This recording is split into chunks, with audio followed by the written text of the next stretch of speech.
sure for how long, but I've had a family situation going on, but I'm gonna hang out as long as I can today. Okay, good to see you. Hi, Chief Holmes. And we're live, Mr. Mayor. Great, thank you very much, and welcome to those who may be listening. This is our special meeting with State Representative Thomas Senn, who represents Mercer Island down in Olympia. So welcome, Representative Senn, and thank you for taking time out in your busy schedule. I know you're getting ready for the session starting next month, but I want to have an opportunity to talk to you about our legislative priorities and also to learn from you what is going on down in Olympia. So I know we're joined by Councilmember Reynolds. I'm not sure if any other council member has been able to sign in. It's tough to get everybody's schedule right now, given the holidays. And welcome City Manager Bond and Police Chief Ed Holmes to the meeting as well. So, before we talk about our legislative priorities, and Representative Senn, did you get a copy of Mercer Island's legislative priorities? I apologize. I'm not sure I saw it. Okay, and you won't be surprised. Hopefully, we'll get you a copy if you haven't for sure. But there are many common concerns that we have shared with other cities. And I know you've been busy meeting with other cities in your district.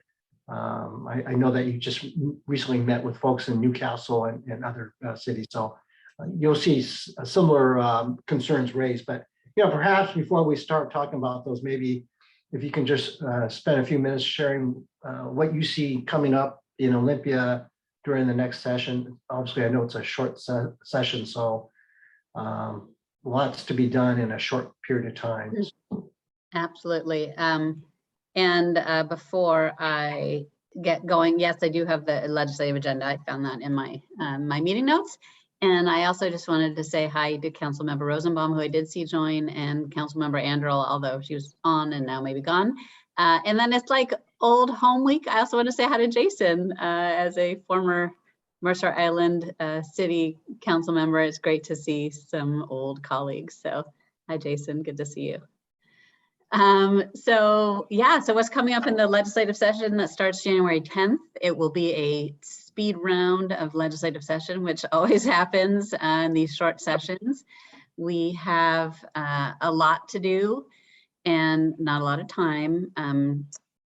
COVID continues to be an issue that we need to address, and the implications of that, how we spend some more federal dollars certainly will be an issue. Without a doubt, updating, shall I say, our police accountability work will be a major component.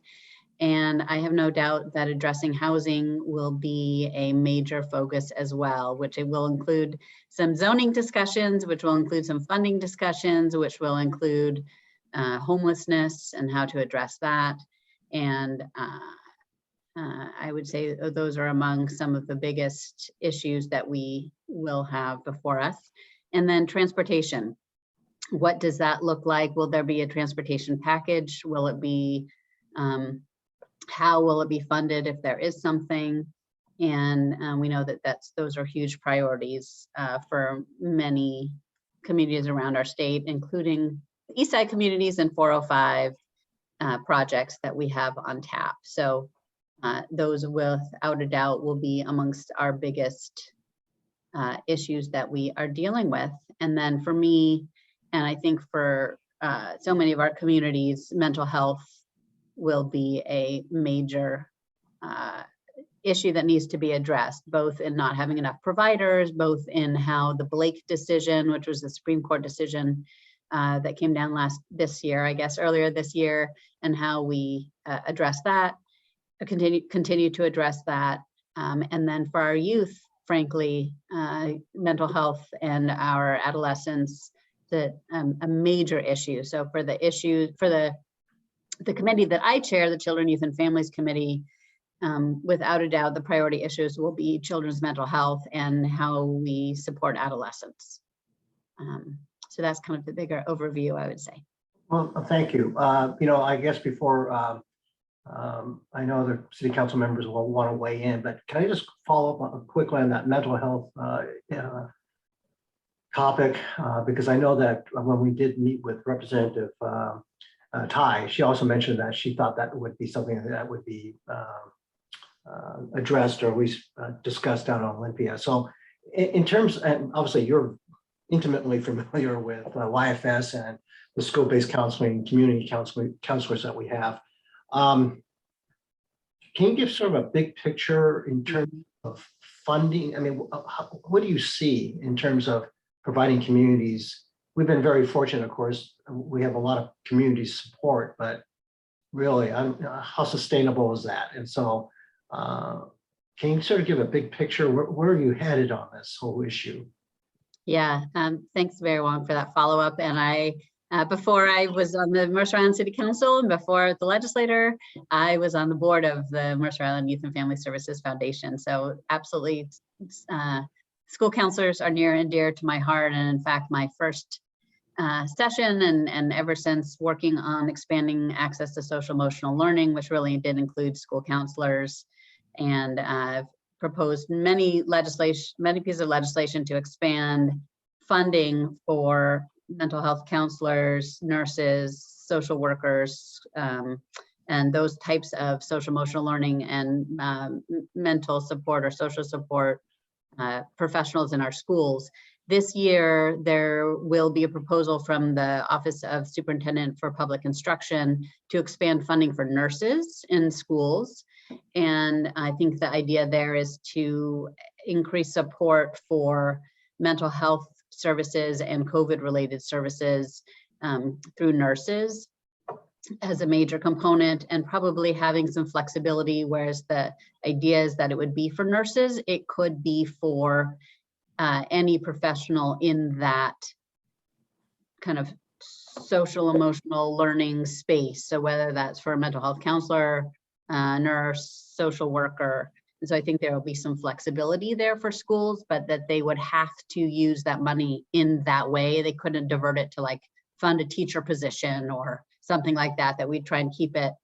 Our funding formulas are usually very broad for schools, that they can, that we just give them some money for funding formula and they could spend it how they wish, but we want to keep this money constrained such that they would have to spend it in this way. Again, not necessarily on a nurse, but on somebody who's doing those sorts of services. So that I think will be a major component. And a lot of the other funding I think will be around raising rates for Medicaid reimbursement and other insurance reimbursements for mental health providers to make sure that mental health providers stay in business and can afford to take our lower income residents, and probably more dollars on getting more people into the field, whether it's scholarships or loan forgiveness or other position or other funding around that. So I think that's among the mental health dollars. Great, thank you very much. And so council members who are on in the meeting, if you want to ask a Representative Senn a question or make a comment, again, please raise your hand. I'll try my best. I should be used to this by now. But anyway, if you do have a question, please chime in. And I don't know, Chief Holmes, are you still there? I mean, I see I don't see your face. There you are. I don't know if you want to, obviously Representative Senn mentioned police issues or the need to take a look at it. I don't know if you want to chime in at all and share any comments that you have with her.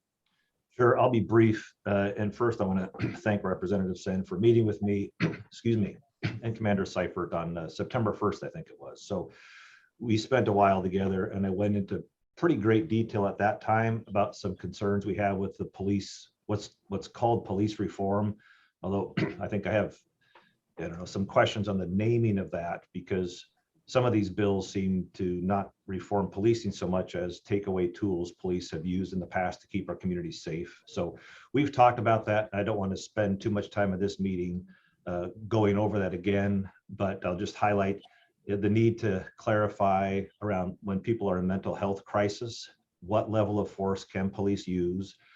I know in some legislators' mind it's clear, in police officers' minds it's not clear. So just if police are going to be covered liability wise if they have to use some degree of force to get somebody who's in mental health crisis to a hospital for help. So clarification there.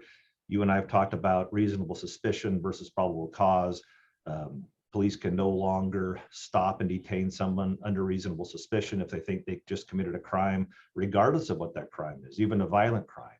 So unless we have probable cause, which usually doesn't happen until we've done some preliminary investigation, if we see a suspect fleeing a scene, currently we can't use any force to stop that person, which is, pretty huge concern, especially when someone's fleeing a violent crime scene, and we could otherwise detain them long enough for the victim to corroborate, yes, in fact, that's the person, or no, it's not.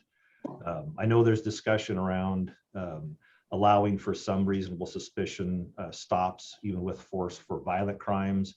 I know there's also discussion about not going there for property crime. And I've said before, I don't like that necessarily. I think it does a disservice to our retail folks if police can't detain someone who just did a shoplift. But I understand there's distinction between violent crime and property crime. So just encourage the legislators to consider, I think you used the word updating the bills or clarifying them. And then the last, of the three we've talked about, just being able to use some less than lethal munitions, if you will. Right now, we're technically can't use the foam baton launcher we have because it's 50 caliber or greater, and it meets the definition of a firearm. So I don't think that was the intent of the legislators, but just there are some things, and we've talked, that were set into motion, and the consequences they're not good for our community. So strongly encouraging legislators to revisit that and really think carefully. If it's police reform you want, maybe a different discussion should happen versus taking tools away from police that keep our community safe. I think it may be an entirely different type of a discussion around training and accountability should happen versus taking tools away. So again, I want to say thank you for meeting with me for a while there in September and being open-minded and willing to listen. I appreciate that. So thank you. Thank you, Chief Holmes. And actually, I think you're being rather modest in both your way you're presenting, that you had 3 suggestions, as well as the passion and detail with which you brought forward things with me in September, which I really appreciated. And from that, I met with the Newcastle police chief, I met with the Issaquah police chief, spoke with the Renton mayor at length about their requests around police reform changes.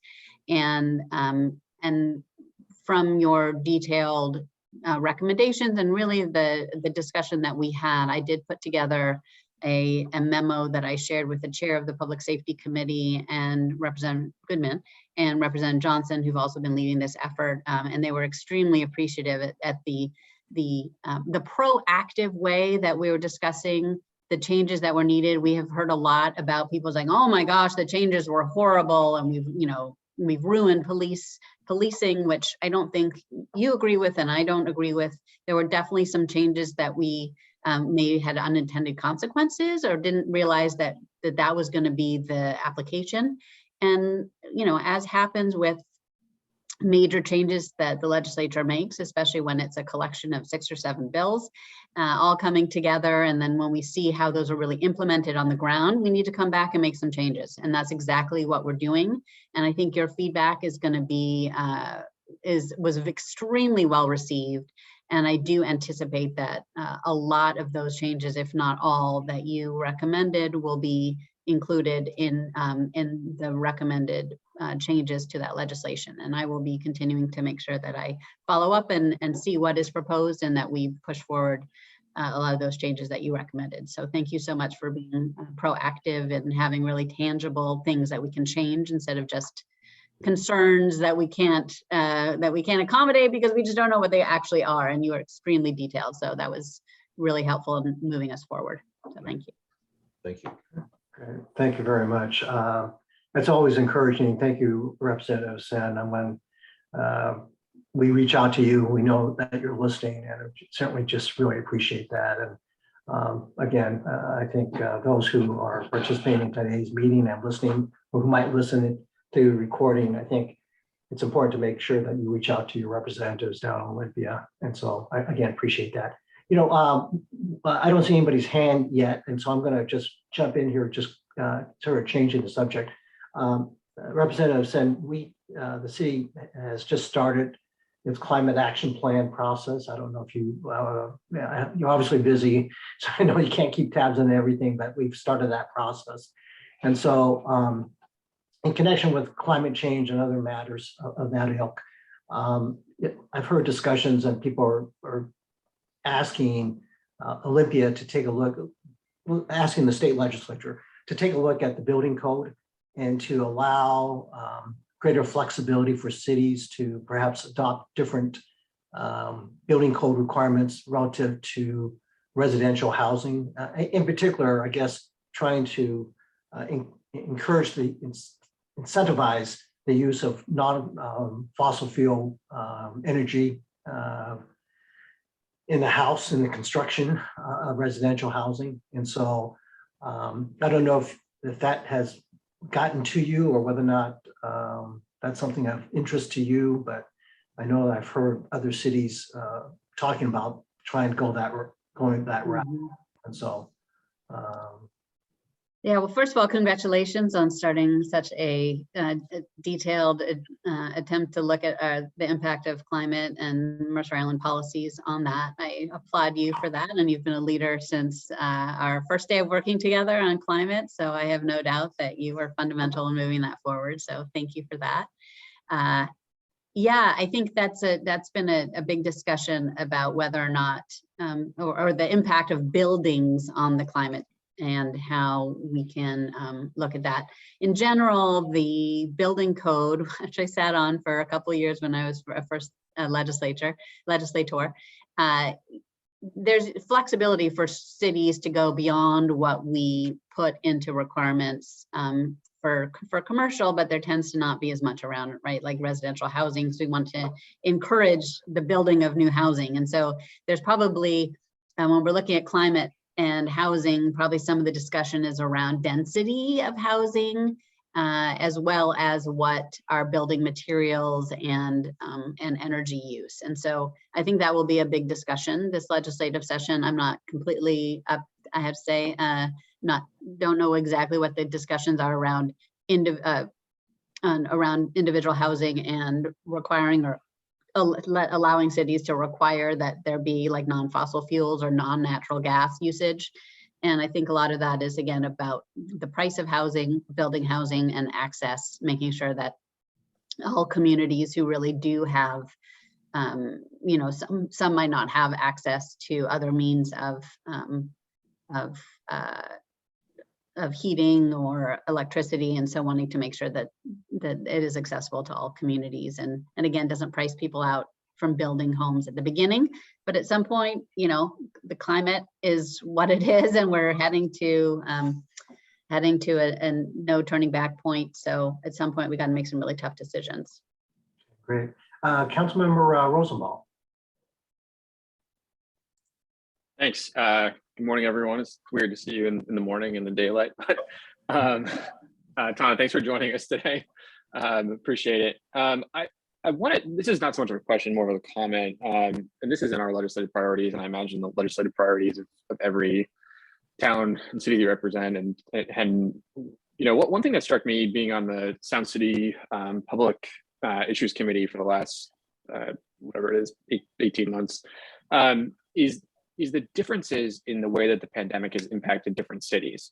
And then kind of like rolling with that a little bit is the differences that different cities have had with some of the funding that we received, you know, either from the federal government through the state or from the state itself.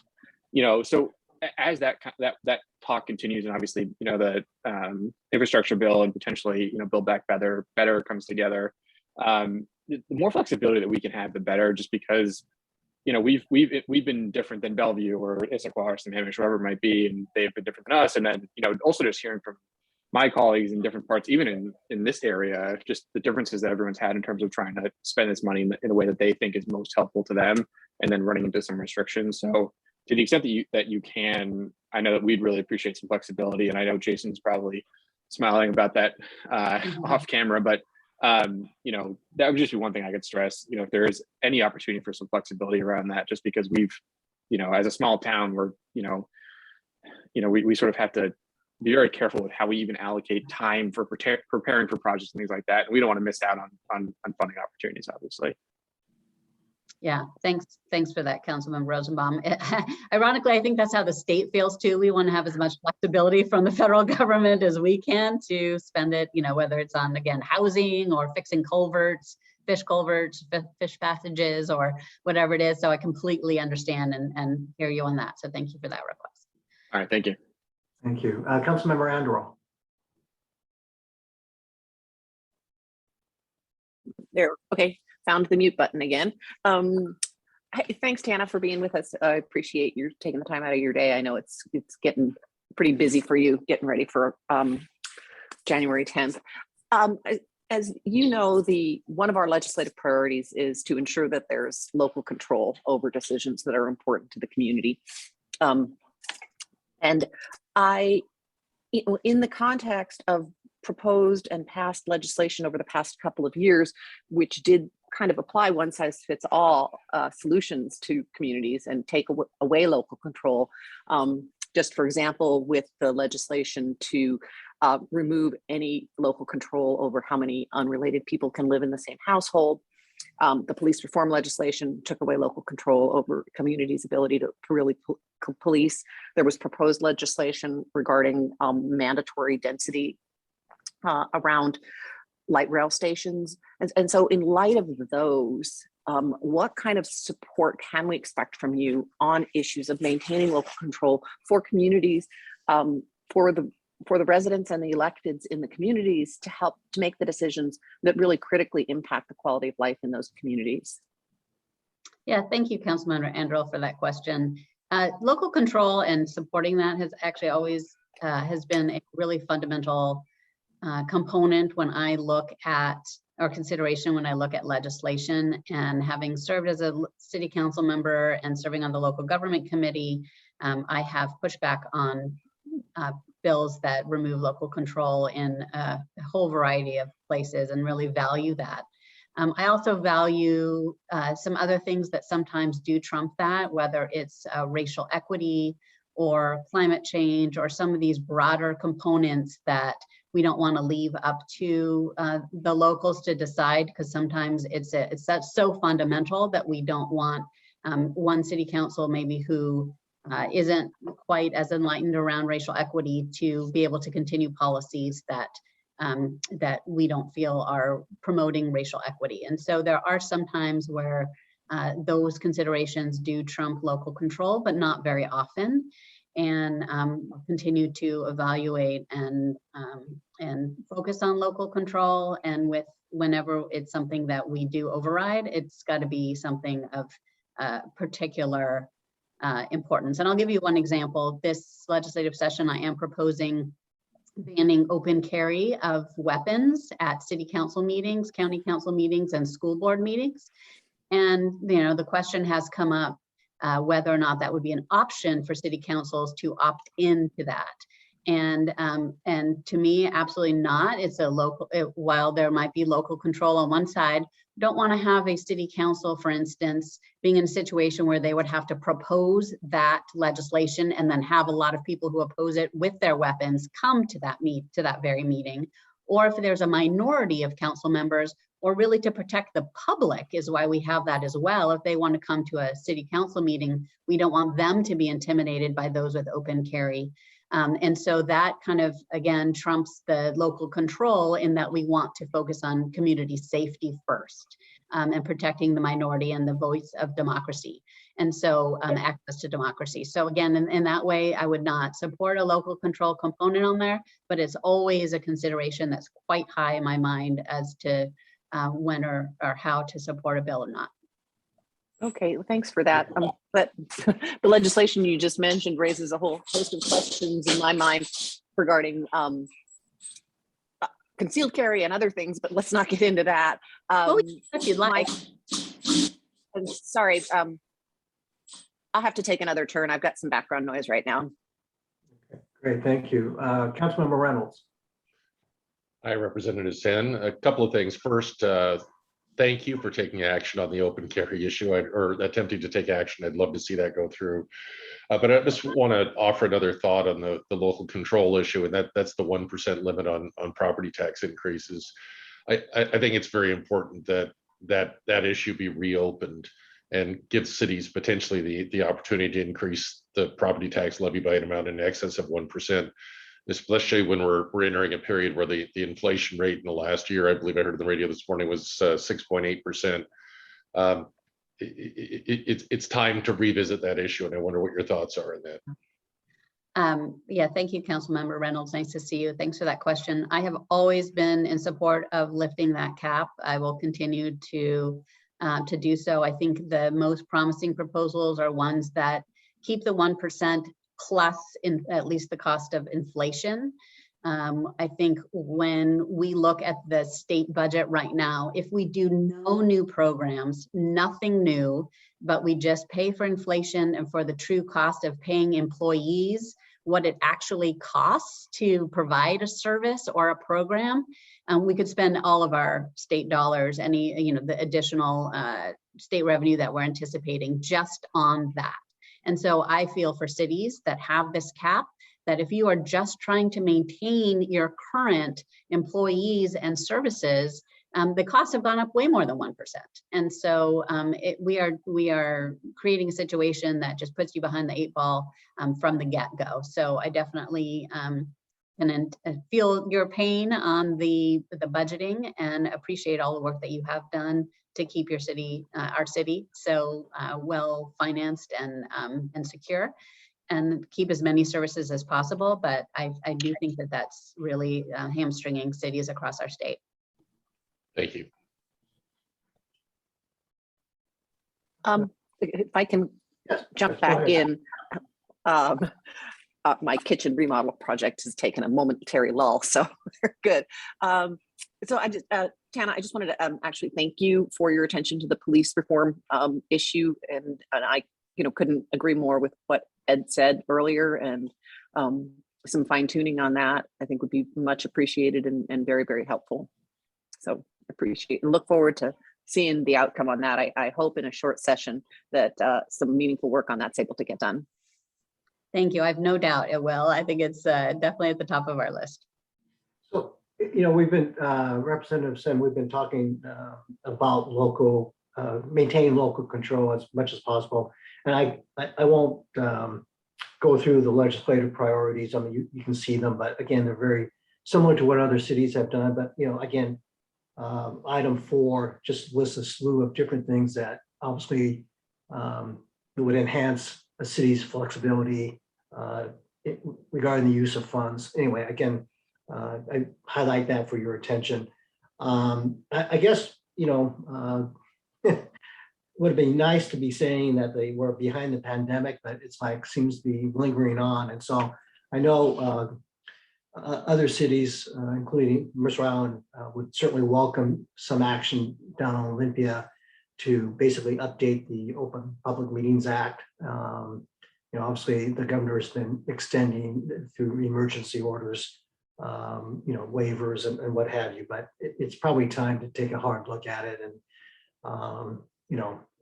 it sounds like hybrid meetings are something that hopefully will come to pass. It hasn't happened quite yet on Mercer Island, but, given our physical limitations in our council chambers, it's very difficult to provide a physical place for the public to come before the council. So anyway, I don't know if you have any thoughts on that and the need to update that particular act, but again, that's something I know that other cities have certainly voiced. That's something that needs to be done. Yeah, and thanks, Mayor Wong. And just to clarify, so you want to make sure that you can maintain virtual meetings because there's not enough space to have the public and maintain protection from COVID? Is that your request? Yeah, I think that's, I think, again, a lot of cities, and maybe SEA has weighed in. I don't know if AWC has weighed in on this, but that, again, I know that seems to be that. I mean, frankly, given the hoops that we are jumping through in the House to ensure the safety of staff and legislators and the public, around COVID and social distancing and vaccination and masks and all of that. I can definitely appreciate that that's even a bigger issue on the local level, where you tend to have even smaller spaces. And so, you know, we're looking at having to rotate legislators in and out of the House floor, because we can't have too many in the room in close proximity to each other.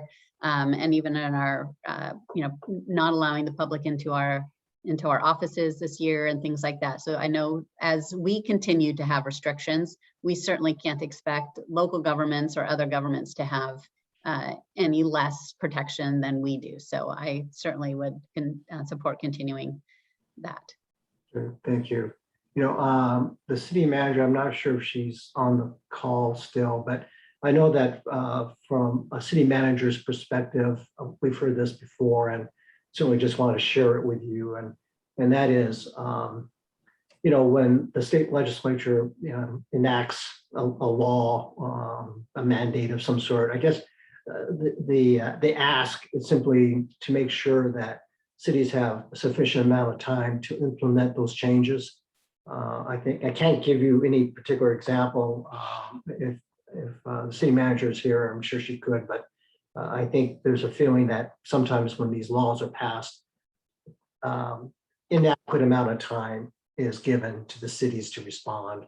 And so I just ask you to, when you take a look at these new laws that might be coming down the pike, just with that particular lens in mind, think in terms of how city managers and city council, but city managers in this case, have to implement those things. So it's just more. Yeah, I love that you're bringing up time, and so oftentimes we talk about for mandates, we talk about unfunded mandates, and that is certainly something that bothers me as well. And so even things like we're trying to add climate change to the comprehensive plans as a requirement for local governments, and you know, again, recognizing that we can't do that unless we provide additional dollars to cities and counties to include that, because that's a major component. And so again, an unfunded mandate, let alone a mandate that doesn't give you enough time, is not something that I'd be supportive of, and very much push back on making sure that we are realistic on what our local governments can do. So I appreciate you bringing that up. Great, thank you. A couple more hands up. Councilmember Rosenbaum.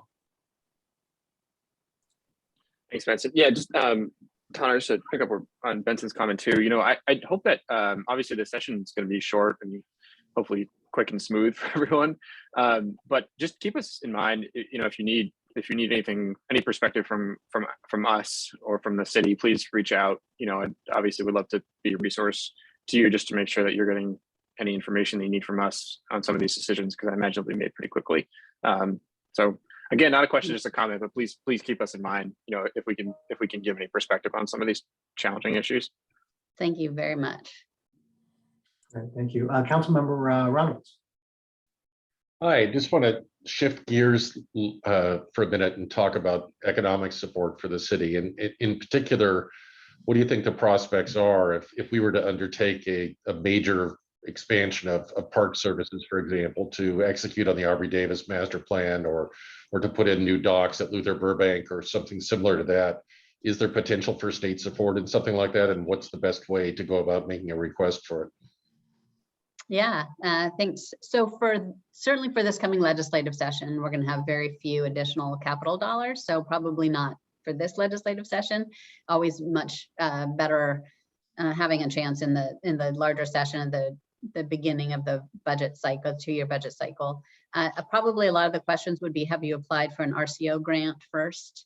And you know, and then complementing that, whether you receive that, if you're high enough on the rating list, and what local dollars are on the table as well to match any state funding. But I think it is a great project. I think there's the intersection with both the reputation of Audrey Davis, of it being kind of a park and transportation-ish, in that it's above the highway, and then certainly the docks and the kind of water quality combined with fish protection, combined with recreation. I think there's some really good synergy there amongst that project. So I would definitely encourage bringing that forward. Thank you. Okay. I know we have a few staff members. Jason's on. I don't know if, Jason, you have any questions you want to raise with Representative Senn. I don't want to put you on the spot, but this is a golden opportunity if you do have something that you want to share or at least mention. Again, I don't. Thank you, Mayor Wong. So I guess to Councilmember Reynolds' point, we have a number of capital project needs within the city, just like many other cities around the region with aging infrastructure. We have in the midst of our PROS plan, completing our PROS plan, it'll be with the council in draft format in early January of 2022.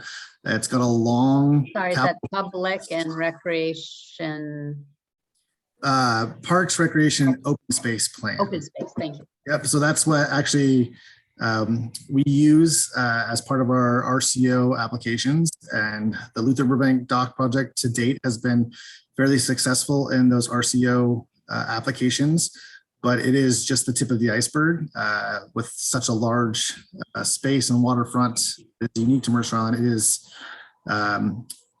very costly to replace, renovate, upgrade, and these facilities are degrading very quickly. And so we're working ahead for that, but those are definitely on the park side. We have shoreline improvement projects as well as a number of other capital projects out there as well. But definitely the uniqueness to our community is our access to the water, and those aging infrastructures are in desperate need of repair and replacement. So any help that you can give or point us towards grant opportunities would be much appreciated for those specific projects. And then I can certainly talk about water, sewer, and storm till I'm blue in the face, but I won't take up the time today. But obviously we have needs there as well.